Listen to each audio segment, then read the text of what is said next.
जय भोले की। हर हर महादेव सभी को। आज आपको पार्ट 2 सत्संग का सुनाने जा रहे हैं। तो आइए सत्संग सुनते हैं। सत्संग जिसके सुनने से मन हल्का होता है, चित्त प्रसन्न हो जाए, उसी का नाम सत्संग है। और ये गुण गुणी और धार्मिक इंसानों में पाए जाते हैं। सत्संग हर आदमी नहीं कर सकता है। वो क्या कर सकता है? पंचायत कर सकता है, सत्संग नहीं कर पाएगा। सत्संग करने के लिए ईश्वर का ध्यान होना जरूरी है। इस माया रूपी शरीर को बहुत कुछ चाहिए, देखने को, सुनने को, करने को, आदि आदि। जिनके हृदय में ईश्वर का प्रेम प्रकट हो गया, उनके हृदय में काम, क्रोध, लोभ, अहंकार सब नष्ट हो जाते हैं। ईश्वर के अनंत नाम हैं, अनंत रूप हैं, अनंत भाव हैं। उसे जिस किसी नाम से पुकारो, वो सभी नामों से सुनता है। आप पुकारो व प्रेम से, किसी नाम से पुकारो, वो सभी नाम से सुन लेता है कि मेरा भक्त हम ही को पुकार रहा है। मनुष्य धर्म के प्रति तब तक तर्क वितर्क करता है, कोई भी मनुष्य हो, वो धर्म के प्रति तब तक तर्क वितर्क करता है जब तक उसने धर्म का स्वाद नहीं चखा है।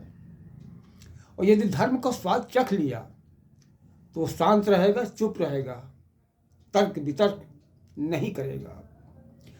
इसलिए सभी धर्मों का आदर करना चाहिए और अपने धर्म पर पूर्ण रूप से निष्ठा रखनी चाहिए। कुछ भी हो जाए, अपने धर्म को कभी भी गलत नहीं ठहराना चाहिए।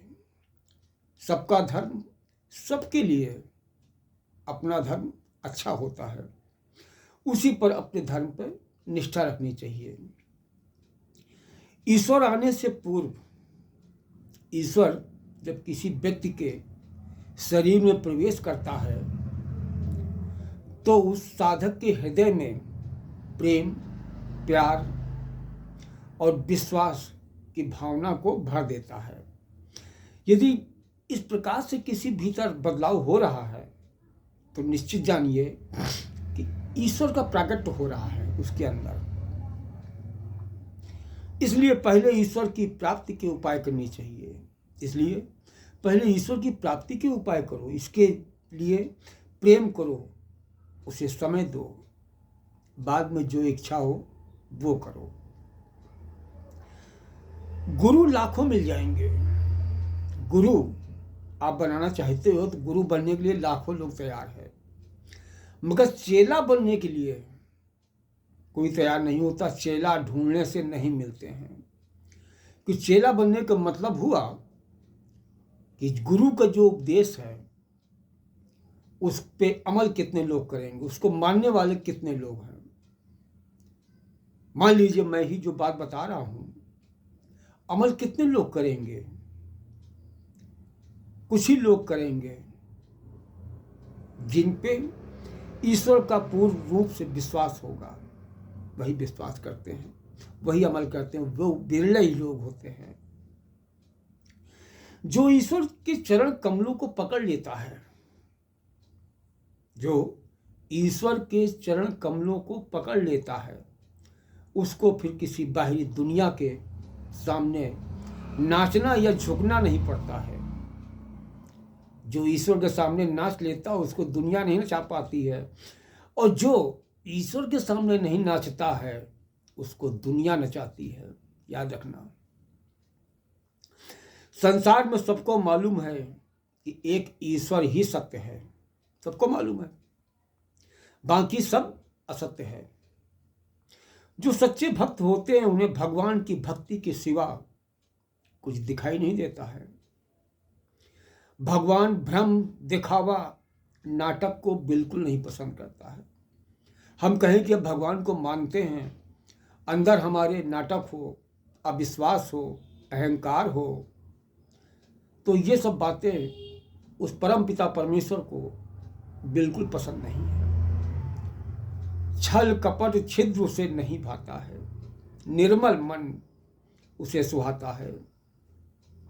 याद रखना, जो ज्ञानी हैं वो अपनी शक्तियों का प्रदर्शन नहीं करते हैं।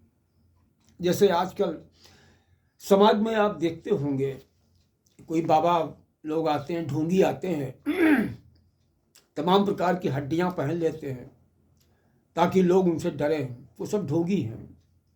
प्रदर्शन जो कर रहा है उसके पास ढोंग है, तभी प्रदर्शन कर रहा है। शक्तिशाली आदमी अपनी शक्तियों का प्रदर्शन नहीं करता है। वो शक्तियों का प्रदर्शन तभी करेगा जब किसी के ऊपर जान की बनाती है तो अपनी जान की बाजी लगा देता उसको बचाने के लिए। ये इसलिए कह रहे हैं कि हमारे परिवार में खुद हमारे मामा जी बहुत बड़े तांत्रिक थे, आज वो नहीं है, स्वर्गलोक में है। उनको मैंने देखा है, बाकी सब ढोंग है। हाथ को लेना, धुआं निकाल देना, ये करना, सब उसमें केमिकल लगा होता है। इसलिए परम पिता परमेश्वर पर जिसने विश्वास कर लिया तो ढोंगियों पर विश्वास नहीं करता है। जो कुछ करेगा वो करेगा और किसी में कोई दम नहीं है जो कुछ कर दे। लोग बिगाड़ सकते हैं, बना नहीं सकते हैं। और जिसने ईश्वर का साथ कर लिया उसका कोई कुछ बिगाड़ नहीं सकता है। जिस प्रकार शीशा साफ होने से, जिस प्रकार दर्पण यानी शीशा अगर साफ है तो चेहरा साफ दिखाई देता है, उसी प्रकार आपका हृदय स्वच्छ हो गया, अपने भीतर ईश्वर का वास स्वयं दिखाई देता है। ध्यान करने का स्थान, आप ध्यान करते हो, ध्यान कैसे करें, कहाँ करें? नंबर 1 तो घर में।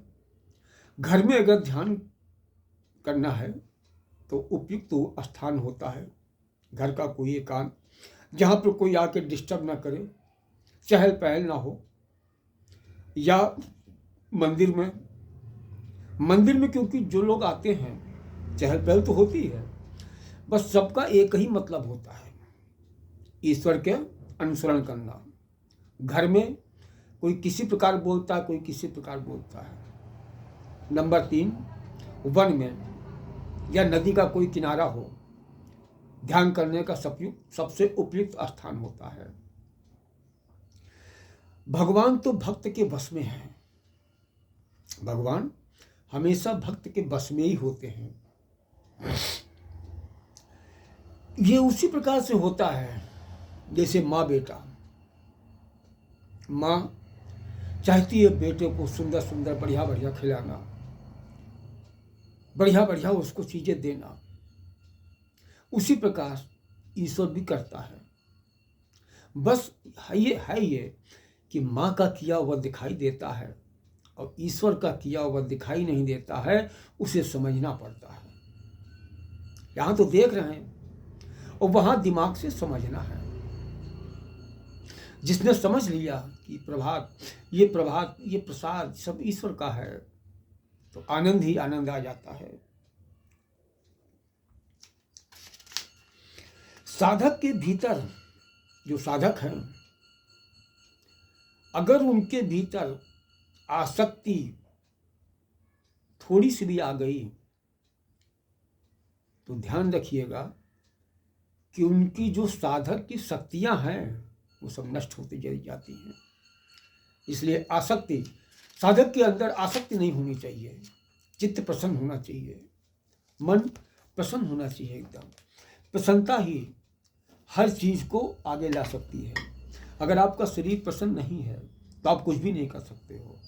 प्रसन्नता जीवन में बहुत जरूरी है। जो आदमी दुखी रहता हर समय इसमें टेंशन भरता है, आप देखोगे वही बीमार रहते हैं।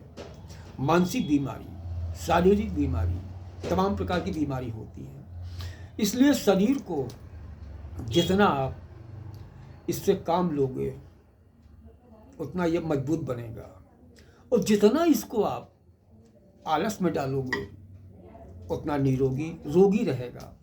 निरोगी बनाने के लिए इस शरीर से जितना काम किया जाए, जितना काम लिया जाए, ये मजबूत बनता है। आज के समय में मोबाइल जब से आ गया है तब से देखा जाता है लोग आलसी ज़्यादा हो गए हैं।